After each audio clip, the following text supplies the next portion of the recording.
जय मुरलीधर विद्यार्थियों। ધોરણ 12 વિષય ભૂગોળ પાઠ 9 કુદરતી સંસાધનો। આનાથી અગાઉના વિડીયોમાં આપણે સંસાધનોના વર્ગીકરણ અને જળ સંસાધન વિશેની માહિતી મેળવી લીધેલી છે। તો આજે આપણે ભૂમિ સંસાધન વિશેની માહિતી જોઈએ કે સૌપ્રથમ તો આપણે ભૂમિનો ઉપયોગ જોઈએ કે જમીનનો આપણે શું શું ઉપયોગ કરીએ છીએ કે આદિકાળથી માનવી ભૂમિનો વિવિધ રીતે ઉપયોગ કરતો આવ્યો છે કે કહેવાય ને કે મનુષ્ય જીવનની જ્યારથી શરૂઆત થઈ છે ત્યારથી જ કે આદિ માનવ કાળથી જ અલગ અલગ રીતના માનવી જમીનનો ઉપયોગ કરતો આવ્યો છે કે તેમાં પણ ખાસ કરી અને સૌથી વધુ ઉપયોગ ખેતી માટે થાય છે કે આપણે જમીનનો ઉપયોગ સૌથી વધારે ખેતી માટે કરીએ છીએ કે ખેતીના ઉપયોગમાં આવતા ભૂમિ ભાગને જમીન કહે છે કે ખેતીના ઉપયોગમાં જે ભૂમિ ભાગ આવે છે એને આપણે જમીન તરીકે ઓળખીએ છીએ અને અન્ય ઉપયોગ થતો હોય ત્યારે તેને ભૂમિ કહે છે કે ખેતી માટે જે જમીન વપરાય છે એને આપણે જમીન કહીએ છીએ અને અન્ય કોઈ પણ ઉપયોગ માટે જમીન જ્યારે વપરાય છે ત્યારે આપણે તેને ભૂમિ તરીકે ઓળખીએ છીએ। રહેઠાણ, પરિવહન માર્ગો, ઉદ્યોગો, ઉપવનો, જળાશયો બનાવવા માટે માનવી ભૂમિનો ઉપયોગ કરે છે કે ખાસ કરી અને માનવી માટે એક પાયાના પરિબળ તરીકે આપણે ભૂમિને ઓળખીએ છીએ ત્યારે માનવીના રહેઠાણ માટે, પરિવહનના માર્ગો માટે, ઉદ્યોગો માટે, ઉપવનો માટે, જળાશયો બનાવવા માટે આમ વિવિધ રીતના આપણને ભૂમિ ઉપયોગી છે કે પડતર અને ખરાબાવાળી જમીનને કેળવી અને માનવી તેને ખેતી લાયક બને છે કે જે જમીન પડતર હોય અને ખરાબાવાળી હોય તેમાં સુધારો વધારો કરી અને માનવી તેને ખેતી લાયક જમીન બનાવે છે। આમ અનેક રીતે માનવી ભૂમિનો ઉપયોગ કરે છે તો આમ વિવિધ રીતે માનવી જે છે તે ભૂમિનો ઉપયોગ કરતો જોવા મળે છે। હવે આપણે ભૂમિ ઉપર ખેતી વિશેની માહિતી જોઈએ કે ભૂમિનો ખેતી માટે ઉપયોગ માનવી પ્રાચીન કાળથી કરતો આવ્યો છે કે ખેતીની શરૂઆતની સાથે માનવીનું સ્થાયી જીવન શરૂ થયું કે પહેલાં આદિમાનવ કાળમાં આપણને સૌને ખ્યાલ છે કે માનવી જે છે તે જંગલોમાં ભટકતું જીવન જીવતો હતો પોતાના ખોરાકની પ્રાપ્તિ માટે, પરંતુ જ્યારથી ખેતીની શરૂઆત થઈ છે ત્યારથી જ માનવી જે જગ્યાએ ખેતી કરતો તે જ જગ્યાએ પોતાનું રહેઠાણ કરતો। તો આ રીતના કે ખેતીની શરૂઆત જ્યારથી થઈ છે ત્યારથી માનવીનું જે જીવન છે એ સ્થાયી જીવન શરૂ થયું કે એક જગ્યાએ જીવન જીવવાનું શરૂ થયું અને ભટકતું જીવન બંધ થવા લાગ્યું। તો ખેતીનો વિકાસ માનવીના સામાજિક અને આર્થિક પરિવર્તનમાં મહત્વનું પરિબળ છે કે ખેતીનો જે વિકાસ છે તે માનવીના સામાજિક અને આર્થિક બંને પરિવર્તનમાં ખૂબ જ મહત્વનું પરિબળ માનવામાં આવે છે કે ઇજિપ્ત અને ભારતમાં ઉપજાઉ સ્થાનો પર સદીઓથી ખેતી કરવામાં આવતી હતી કે જે ઇજિપ્ત છે ત્યાં અને ભારતના જે ઉપજાઉ સ્થાનો કે જેને આપણે ફળદ્રુપ જમીન કહીએ છીએ તો એવી જગ્યાએ સદીઓથી ખેતી કરવામાં આવે છે। તો ભારતમાં વેદકાળમાં પણ પદ્ધતિસર ખેતી કરવામાં આવતી હતી એવા ઉલ્લેખો છે કે વેદકાળમાં પણ ભારતમાં પદ્ધતિસરથી ખેતી કરવામાં આવતી હતી એવા પુરાવા આપણને ઘણી બધી જગ્યાએથી પ્રાપ્ત પણ થયા છે। સમય જતાં સંસ્કૃતિના વિકાસની સાથે અનુકૂળ આબોહવા અને ફળદ્રુપ જમીન વિસ્તારમાં સ્થાયી ખેત પદ્ધતિ વિકાસ પામી કે સમય જતાં ધીમે ધીમે સંસ્કૃતિનો વિકાસ થતો ગયો અને તેની સાથે સાથે અનુકૂળ આબોહવા અને ફળદ્રુપ જે જમીન છે તે વિસ્તારોમાં સ્થાયી ખેતીની જે પદ્ધતિઓ છે તે વિકાસ થવા લાગી અને વિશ્વભરમાં તે ઝડપથી ફેલાઈ, કે આ રીતના ખેતીની જે અલગ અલગ પદ્ધતિઓ છે કે જેના દ્વારા આપણને વધારે પ્રમાણમાં પાક મળી રહે, તેની અલગ અલગ પદ્ધતિઓ આખા વિશ્વભરમાં ધીમે ધીમે ફેલાયેલી જોવા મળેલી છે. કે અત્યારના આપણે વર્તમાન સમયમાં જોઈએ છીએ કે અલગ અલગ જગ્યાએ જે અલગ અલગ પદ્ધતિની ખેતીઓ કરવામાં આવે છે, એ પદ્ધતિઓ જે છે એ આખા વિશ્વમાં ફેલાયેલી છે. તો પરિણામે ગ્રામીણ વસાહતો અસ્તિત્વમાં આવી, કે ખેતીના કારણે ગ્રામીણ વસાહતો કે ગ્રામીણ સમુદાયમાં પણ લોકો રહેવા માંડ્યા. કે 18મી સદીમાં યુરોપમાં ઔદ્યોગિક ક્રાંતિની શરૂઆત થઈ, કે 18મી સદી દરમિયાન યુરોપમાં ઔદ્યોગિક ક્રાંતિની શરૂઆત કરવામાં આવી અને તેની અસર એશિયા, અમેરિકા અને આફ્રિકાના દેશોમાં થઈ. કે 18મી સદી પહેલાં આપણા જ દેશોમાં આપણને સૌને ખ્યાલ છે કે ઔદ્યોગિક ક્રાંતિ કે ઉદ્યોગોનો જે વિકાસ હતો તે ખૂબ જ ઓછો જોવા મળતો હતો. પરંતુ 18મી સદીમાં જ્યારે યુરોપમાં ઔદ્યોગિક ક્રાંતિની શરૂઆત થઈ, તો તેની સાથે સાથે કે તેની જે અસર છે એ એશિયા, અમેરિકા અને આફ્રિકા ખંડના દેશોમાં પણ થયેલી જોવા મળે છે. અને અત્યારના આપણે વર્તમાન સમયમાં જોઈએ છીએ કે આપણા ભારત દેશમાં પણ ઉદ્યોગોનું જે પ્રમાણ છે તે ખૂબ જ વધારે જોવા મળે છે. તો યુરોપીય સંસ્થાનોમાં ખેતી ક્ષેત્રે પરિવર્તન આવ્યું, કે યુરોપીય સંસ્થાનો જે છે કે યુરોપીય જે દેશો છે ત્યાં કણે ખેતી ક્ષેત્રમાં પરિવર્તન આવેલું જોવા મળે છે અને તેમાં વિશિષ્ટીકરણ પણ થયું છે. કે વિશિષ્ટીકરણને કારણે કે અલગ અલગ જાતના ખાતર, બીજ આ બધેનો ઉપયોગ કરવામાં આવ્યો અને તેના કારણે પાકનું જે પ્રમાણ છે તે વધારે પ્રમાણમાં મળવા માંડ્યું, કે જેમાં ઘઉં, ડાંગર, શેરડી, કપાસ, ચા, કોફી, રબર વગેરે મુખ્ય પાક બન્યા. કે ખેતીની જે પદ્ધતિઓ તેની સાથે સાથે અલગ અલગ જે પાકોનું વાવેતર કરવામાં આવ્યું, તો એમાં જે ઘઉં, ડાંગર, શેરડી, કપાસ, ચા, કોફી વગેરે જેવા જે રોકડિયા પાકો છે એ પાકો મુખ્ય બન્યા. તો આ પાકની માંગ વધતા વ્યાપારિક અને બાગાયતી ખેતીનો વિકાસ થયો. કે આ બધા જે રોકડિયા પાકો છે એ ઘણી બધી વખત કે ઔદ્યોગિક માલમાં કાચા માલ તરીકે વપરાય છે, તો તેના કારણે આ જે રોકડિયા પાકો છે તેની માંગ વધી, તો વ્યાપારિક અને બાગાયતી ખેતીને પણ પ્રોત્સાહન મળ્યું અને તેનો ખૂબ જ મોટા પ્રમાણમાં વિકાસ થયેલો પણ જોવા મળ્યો છે. કે વિશ્વમાં ખેતીના વિવિધ પાકની વૈશ્વિક હેરફેર થઈ, કે આખા વિશ્વમાં ખેતીના જે અલગ અલગ પાકો છે કે જે આપણને સૌને ખ્યાલ છે કે અનુકૂળ આબોહવાને કારણે અલગ અલગ દેશોમાં અને અલગ અલગ પ્રદેશોમાં અલગ અલગ પાકોનું પ્રમાણ વધારે ઓછું જોવા મળે છે. તો આ જે જગ્યાએ જે પાકોની અનુકૂળ આબોહવા હોય છે એ પ્રમાણે એ પાક એ દેશમાં વધારે ઉત્પન્ન થાય છે, તો તેને કારણે પછી તેનો વધારાનો જે જથ્થો છે તે અન્ય દેશ વિદેશમાં મોકલવામાં આવે છે. તો ખેતીના જે વિવિધ પાકો છે એ એક દેશમાંથી બીજા દેશમાં તેની વૈશ્વિક ક્ષેત્રે હેરફેર કરવામાં આવી. તો જેમાં મકાઈ મધ્ય અમેરિકામાંથી વિશ્વના વધુ દેશોમાં ફેલાઈ, કે સૌપ્રથમ જે મકાઈ છે તે મધ્ય અમેરિકામાં એનું પ્રમાણ ખૂબ જ વધારે હતું, તો વિશ્વના વધુ દેશોમાં તે ફેલાયેલી છે. ત્યારબાદ બટાટા કે જે એન્ડીઝથી યુરોપીય દેશોમાં ગયા અને પોર્ટુગીઝો તમાકુ ભારતમાં લઈ આવ્યા. અને વર્તમાન સમયમાં આપણે જોઈએ છીએ કે ભારતમાં તમાકુનું ઉત્પાદન પણ ખૂબ જ વધારે પ્રમાણમાં થાય છે, પરંતુ તમાકુનું જે ઉત્પાદન છે એ પોર્ટુગીઝો દ્વારા સૌપ્રથમ ભારતમાં કરવામાં આવ્યું હતું.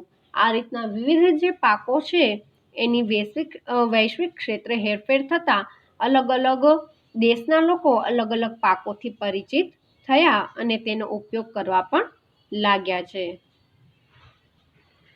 તો આજના ટેકનોલોજીના યુગમાં ખેતીમાં આમૂલ પરિવર્તન આવ્યું છે. કે આપણને સૌને ખ્યાલ છે કે આજનો જે યુગ છે તે આધુનિક ટેકનોલોજીનો યુગ છે, કે જેમાં બધા ક્ષેત્રમાં પરિવર્તન આવેલું છે. તો એમાં ખેતી પણ શા માટે બાકાત રહી શકે? તો ખેતીમાં પણ આમૂલ પરિવર્તન આવેલું જોવા મળે છે કે આપણને સૌને ખ્યાલ છે કે પહેલાં જે ખેતીમાં જે પદ્ધતિઓ કે હળ દ્વારા અને અન્ય જે સાધનો છે એનો ઉપયોગ કરવામાં આવતો હતો, પરંતુ વર્તમાન સમયમાં આપણે જોઈએ છીએ કે ટ્રેક્ટર, થ્રેસર વગેરે જેવા સાધનો છે એનો ઉપયોગ કરવામાં આવે છે કે જેમાં માનવ શ્રમની ખૂબ જ ઓછી જરૂરિયાત પડે છે. અને આધુનિક ખેતીમાં ટપક સિંચાઈ પદ્ધતિ, ફુવારા પદ્ધતિ જેવા માઇક્રો ઇરિગેશન તથા સજીવ ખેતી પદ્ધતિથી ખેતી કરવામાં આવે છે કે પાણી પીવડાવવા માટે પણ જે સિંચાઈની જે પદ્ધતિઓ છે ઉત્પાદનમાં કે ખેતી ક્ષેત્રે, એમાં આપણને સૌને ખ્યાલ છે કે પહેલાં ખેતી ક્ષેત્રે ઢોળિયા દ્વારા પાણી જે સિંચાઈ છે એ કરવામાં આવતી હતી, પરંતુ વર્તમાન સમયમાં ટપક સિંચાઈ પદ્ધતિ, ફુવારા પદ્ધતિનો ઉપયોગ કરવામાં આવે છે કે જેના કારણે આપણે પાણીની બચત પણ કરી શકીએ છીએ અને પૂરતા પ્રમાણમાં પાકોને પાણી પણ મળી રહે છે.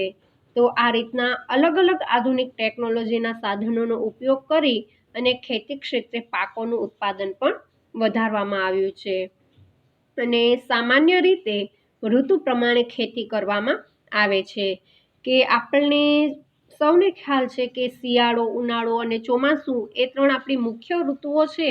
તો અલગ અલગ પાકોને જે ઋતુ માફક આવે છે એ પ્રમાણે અલગ અલગ ઋતુમાં અલગ અલગ પાકોનું ખેતી કરવામાં આવે છે, પરંતુ ગ્રીન હાઉસ ઊભા કરી તેમાં અનુકૂળ વાતાવરણ સર્જી અને પાક લેવામાં આવે છે કે ઘણી બધી વખત કોઈ પણ પાકની અન્ય ઋતુ સિવાય અન્ય જે ઋતુ છે એમાં પણ જ્યારે માંગ વધતી હોય છે ત્યારે ગ્રીન હાઉસ ઊભા કરી કે જેમાં માનવી દ્વારા કૃત્રિમ વાતાવરણ સર્જી અને અલગ અલગ પાક લઈ શકાય છે.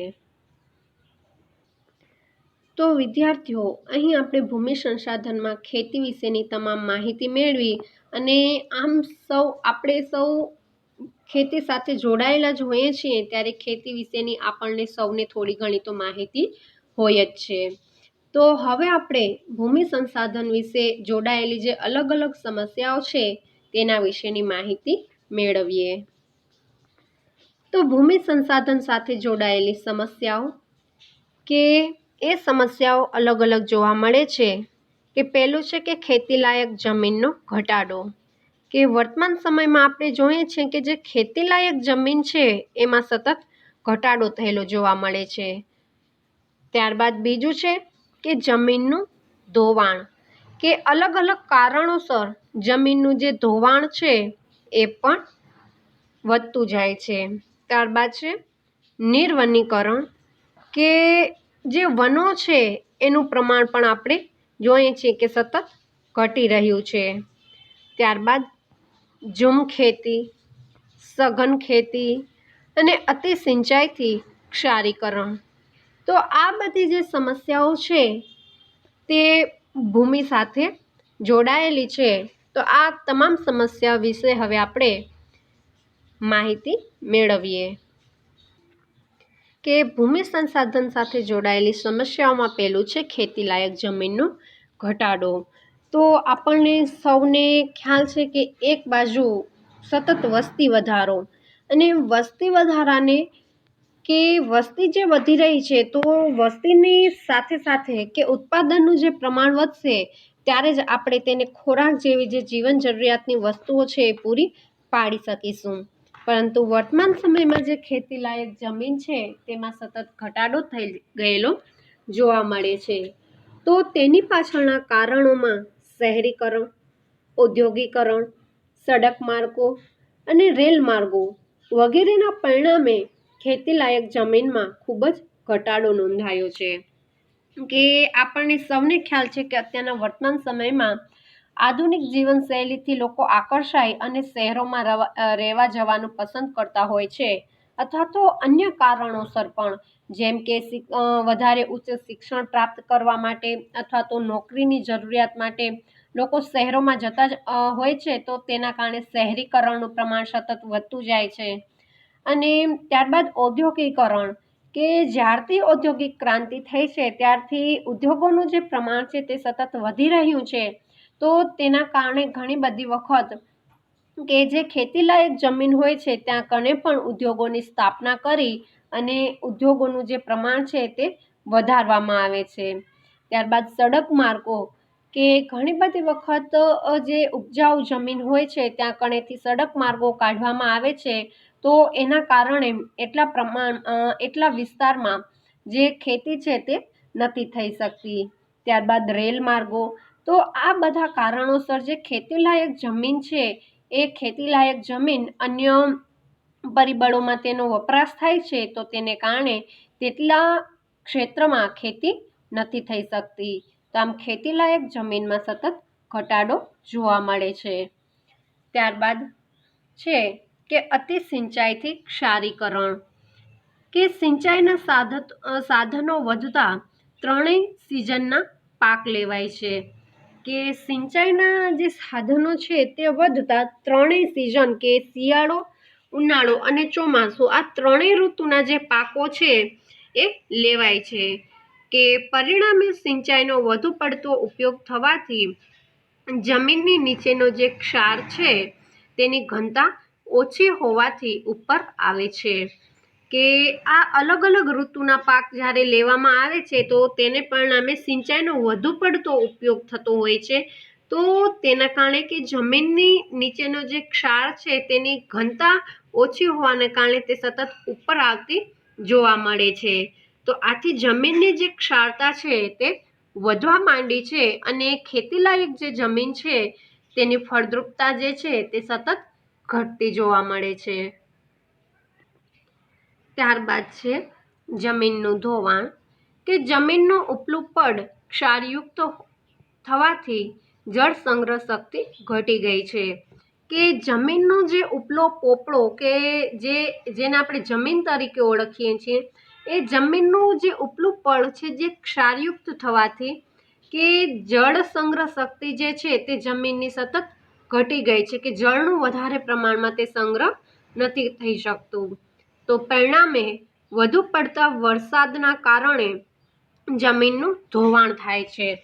કે જમીનનું જે જળ સંગ્રહ શક્તિ ઓછી થાય છે તો તેના કારણે વરસાદ દ્વારા જે પાણી જમીન પર આવે છે તેનો જમીન સંગ્રહ ન કરી શકવાના કારણે તે વરસાદનું પાણી સતત વહ્યા કરે છે અને આ રીતના જમીનનું જે ધોવાણ છે તે વધતું જાય છે. અને નદીના ઉપરના વાસમાં જંગલોનું પ્રમાણ ઘટતા સ્ત્રાવ ક્ષેત્રમાં જળ પ્રવાહ ઝડપી બન્યો છે. આથી નીચાણવાસમાં પૂરની સ્થિતિ સર્જાય છે અને તેથી જમીનનું ધોવાણ થાય છે. કે નદીના જે ઉપરના વાસ છે ત્યાં કણે જંગલોનું પ્રમાણ પણ ઘટતું જાય છે. તો જંગલોનું પ્રમાણ ઘટવાને કારણે કે જળજથ્થો જે છે તે રોકાઈ શકતો નથી, તો તેના કારણે જળ પ્રવાહ જે છે તે ઝડપી બને છે અને આવા કારણોસર કે નીચાણવાળા જે વિસ્તાર છે ત્યાં કણે પૂરની સ્થિતિ સર્જાય છે અને આ રીતના જમીનનું જે ધોવાણ છે તે સતત વધતું રહે છે. ત્યારબાદ છે નિર્વનીકરણ, કે શહેરીકરણ, ઔદ્યોગિકરણ, સડક માર્ગો અને રેલ માર્ગો, વન પ્રદેશમાં વિમાની મથકો, ખેતીને પ્રોત્સાહન, પ્રદૂષણ વગેરે કારણોસર વન વિસ્તાર ઘટી રહ્યા છે. કે આપણે પહેલાંના સમયમાં જોઈએ કે જંગલોનું જે પ્રમાણ છે તે વધારે હતું, તો અત્યારના પણ આપણે વર્તમાન સમયમાં પણ જોઈએ છે કે આપણા ભારતના જેટલા પ્રમાણમાં આપણને વન વિસ્તાર કે જંગલોનું જેટલું પ્રમાણ હોવું જોઈએ તેટલું પૂરતા પ્રમાણમાં જંગલો જોવા મળતા નથી. તો તેને કારણે પણ ઘણી બધી વખત આપણા દેશમાં સમસ્યાઓ ઉત્પન્ન થતી હોય છે. જેમ કે જંગલી જીવો જે છે તેઓ જંગલમાં રહેતા હોય છે, પરંતુ જંગલોનું પ્રમાણ સતત ઘટી રહે તો તેના કારણે જંગલી જે જીવો છે તેમને પોતાના આશ્રય સ્થાન ગુમાવવા પડે છે અને તેને કારણે તેઓ ઘણી બધી વખત માનવ વિસ્તારમાં આવી અને એ કતો પોતાનો જીવ ગુમાવતા હોય છે અથવા તો માનવ વસ્તીમાં આવી અને એ જંગલી પ્રાણીઓ અલગ અલગ નુકસાન પહોંચાડતા હોય છે. તો આ બધા કારણોસર કે વન વિસ્તાર જે ઘટી રહ્યો છે તેમાં જે શહેરીકરણ, શહેરોનું વધતું પ્રમાણ, ઉદ્યોગોનું વધતું પ્રમાણ, સડકનું વધતું પ્રમાણ, રેલમાર્ગો અને ઘણી બધી વખત વિમાની મથકો જે છે તે વિમાની મથકો પણ કે જંગલ વિસ્તારોની આજુબાજુ બનાવવામાં આવતા હોય છે. તો આ બધા કારણોસર જે વન વિસ્તાર છે તે સતત ઘટતું જોવા મળે છે. ત્યારબાદ છે ઝૂમ ખેતી, કે આપણને સૌને ખ્યાલ છે કે ઝૂમ ખેતી એટલે શું. તો કે ઝૂમ ખેતી એટલે પહેલાં આપણે જોઈ લઈએ કે જે જગ્યાએ જંગલો કાપી અને ખેતીલાયક જમીન તૈયાર કરવામાં આવે છે અને ત્યાં કણે જે ખેતી કરવામાં આવે છે તો તેને આપણે ઝૂમ ખેતી તરીકે ઓળખીએ છીએ. તો આજે પણ કેટલાક પ્રદેશોમાં જંગલ કાપી અને ખેતીલાયક જમીન તૈયાર કરવામાં આવે છે અને ભારતમાં પૂર્વોત્તર કેટલાક ક્ષેત્રોમાં આ પ્રકારની ખેતી કરવામાં આવે છે તો તેને ઝૂમ ખેતી કહે છે. કે જમીનની ઉત્પાદકતા ઘટતા નવા સ્થાનો પર વૃક્ષો કાપી અને ખેતી કરવામાં આવે છે. કે આ રીતના ઘણી બધી વખત જંગલોને કાપી અને ત્યાં કણે ખેતી કરવામાં આવે છે. તો ત્યાં જે જગ્યાએ ખેતી થતી હોય છે એ જગ્યાએ ત્યાંની ફળદ્રુપતા ઓછી થઈ જાય છે તો તે જગ્યાએ ફરી પાછું ખેતી કરવાનું બંધ કરે છે અને ત્યારબાદ નવી જગ્યા શોધી અને ત્યાં કણે વૃક્ષો અથવા તો જંગલો કાપી અને ફરી પાછી ત્યાં કણે ખેતી કરવામાં આવે છે.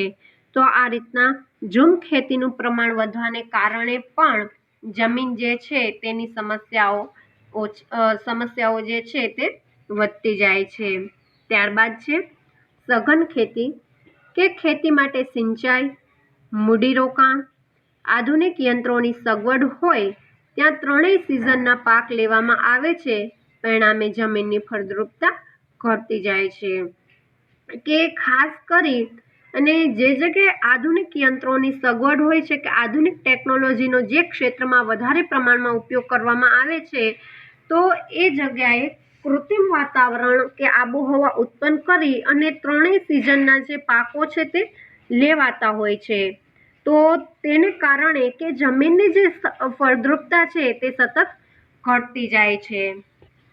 તો આ રીતના સઘન ખેતી દ્વારા પણ જમીનને ઘણું બધું નુકસાન થયેલું જોવા મળે છે. તો અહીં આપણે ભૂમિ સંસાધનની સાથે જોડાયેલી જે સમસ્યાઓ છે એ સમસ્યાઓ વિશેની આપણે માહિતી મેળવી. તો હવે આપણે એ સમસ્યાઓ દૂર કરવા માટેના કયા કયા ઉપાયો છે કે જે કરવાથી ભૂમિ સંસાધનની સમસ્યાઓને આપણે ઓછી કરી શકાય, તો એ ઉપાયો વિશે હવે આપણે માહિતી મેળવીએ. તો ઉપાયો જોતા પહેલાં આપણે એક બાબત એ પણ જોઈ લઈએ કે કૃત્રિમ ખાતરો અને કીટનાશકોનો પણ ખૂબ જ વધારે પ્રમાણમાં ઉપયોગ થઈ રહ્યો છે તો તેના કારણે પણ ભૂમિ સંસાધન જોખમાય છે. કે કૃત્રિમ ખાતર જેવા કે યુરિયા, એમોનિયમ, ફોસ્ફેટ, DAP વગેરેનો કૃષિ ઉત્પાદકતા વધારવા માટે ઉપયોગ થાય છે. કે અત્યારના વર્તમાન સમયમાં ઉત્પાદકતા વધારવા માટે ઘણી જ બધી જાતના ઉપાયો કરવામાં આવે છે. તો તેના કારણે અલગ અલગ જે બિયારણો અથવા તો ખાતરો વાપરવામાં આવે છે તો તેના પરિણામે લાંબા ગાળે જમીનની ફળદ્રુપતા ઘટે છે અને કીટનાશકો જમીનમાં ભળતા જમીન દૂષિત થાય છે. તો આ બધા કારણોસર જે જમીન છે તેનું જે પ્રદૂષિત થવાનું પ્રમાણ તે વધારે પ્રમાણમાં જોવા મળે છે. તો હવે આપણે આ તમામ સમસ્યાઓને દૂર કરવાના ઉપાયો વિશેની ચર્ચા કરીએ. તો હવે ભૂમિ પ્રદૂષણના ઉપાયો વિશે જોઈએ. કે પહેલું છે કે ખેતીલાયક જમીનનો ઘટાડો અટકાવવા માટે જમીન નવસાધ્ય કરવામાં આવે અને ખરાબાના પડતર જમીનને કેળવી અને ઉપયોગ કરવામાં આવે. કે ખેતીલાયક જે જમીન છે એમાં એનો ઘટાડો અટકાવવા માટે કે જમીનો જે પડતર જમીન કે ખરાબાની જમીન છે ત્યાં કણે ફરી ખેતી માટેની વ્યવસ્થા ઊભી કરી અને તેને નવસાધ્ય બનાવી અને ત્યાં કણે ખેતી કરવામાં આવે.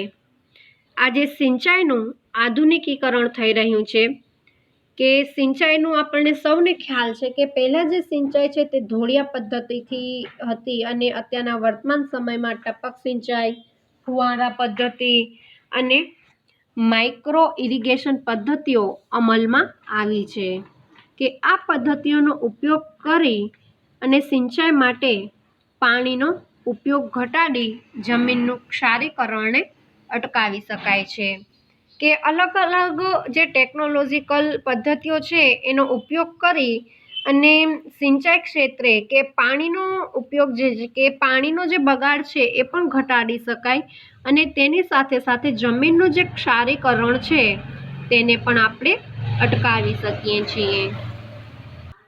ત્યારબાદ જમીન ધોવાણનું મુખ્ય કારણ વેગીલા પાણીના પ્રવાહ છે કે પ્રવાહનો વેગ ઘટાડવા માટે વનીકરણ અને આડબંધ શ્રેષ્ઠ ઉપાય છે કે ખાસ કરીને અત્યારના આપણે જોઈએ છીએ કે જે વરસાદી વિસ્તાર છે કે જે જગ્યાએ વધારે પ્રમાણમાં વરસાદ છે તો એવી જગ્યાએ કે જમીનના ધોવાણનું પ્રમાણ પણ સતત વધારે જોવા મળે છે. તો એ જે વેગીલા પ્રવાહ છે એ પ્રવાહનો ઘટાડો કરવા માટે કે ત્યાં કણે વનીકરણ કરવામાં આવે કે વધારે પ્રમાણમાં વૃક્ષો વાવવામાં આવે અથવા તો આડબંધ બનાવવામાં આવે તો ધોવાણ જે છે તે અટકાવી શકાય છે. ત્યારબાદ જંગલ વિસ્તાર ઘટી રહ્યા છે ત્યારે ઝૂમ પ્રકારની ખેતી બંધ કરવા માટેના યોગ્ય પગલાં લેવા જોઈએ કે ઝૂમ પદ્ધતિની ખેતી અપનાવી અને જંગલોનું જે પ્રમાણ છે તે સતત ઘટી રહ્યું છે તો તેના કારણે ઝૂમ પ્રકારની ખેતી બંધ કરવી જોઈએ અને તેના માટેના સતત કાયદાકીય પગલાં લેવા જોઈએ કે ઝૂમ ખેતીને બદલે બાગાયતી ખેતીને પ્રોત્સાહન આપવું જોઈએ કે જેથી કરી અને જંગલોનું પ્રમાણ બચાવી શકાય. ત્યારબાદ કૃત્રિમ ખાતરનો ઉપયોગ અને કીટનાશકોનો ઉપયોગ જમીનની ગુણવત્તાને બગાડે છે. આથી ગૌમૂત્ર, જૈવિક કીટનાશકો, કુદરતી કચરો અને પશુઓના છાણનો ઉપયોગ ખાતર તરીકે કરવો જોઈએ કે ખાસ કરી અને કેમિકલયુક્ત અને રસાયણયુક્ત જે ખાતરો અને બીજ છે એનો ઉપયોગ ટાળવો જોઈએ અને તેની જગ્યાએ કે જે દેશી વસ્તુઓ છે તો એ બધી જ બાબતોનો ઉપયોગ કરવો જોઈએ કે જેથી કરી અને આપણે જમીનનું જે જમીન સંસાધન છે એની આપણે ગુણવત્તા બચાવી શકીએ. તો અહીં આપણે જમીન સંસાધન અથવા તો ભૂમિ સંસાધન વિશેની માહિતી મેળવી અને તેની સાથે સાથે જે સમસ્યાઓ અને તે સમસ્યાઓ ઘટાડવા માટેના ઉપાયો વિશેની ચર્ચા પણ કરી. તો આના પછી હવે આપણે બીજા ખનિજ સંસાધન વિશેની માહિતી મેળવશું. અસ્તુ.